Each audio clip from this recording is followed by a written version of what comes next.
Hello guys, in this video I am going to show you how to receive email updates on travel tips and reminders in the Trip.com application.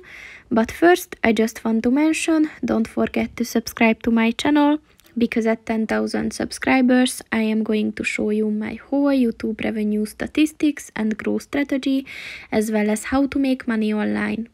Let's jump into it.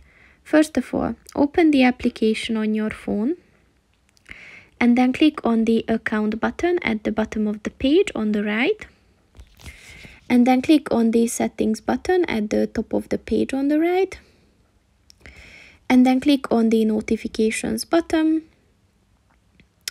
and at the email updates section look for the travel tips and reminders button, and if you want to receive email updates on them, just click on the white circle next to it, and once it turns blue, the email updates are on. So that's pretty much it for this video, guys. See you in the next one. Goodbye.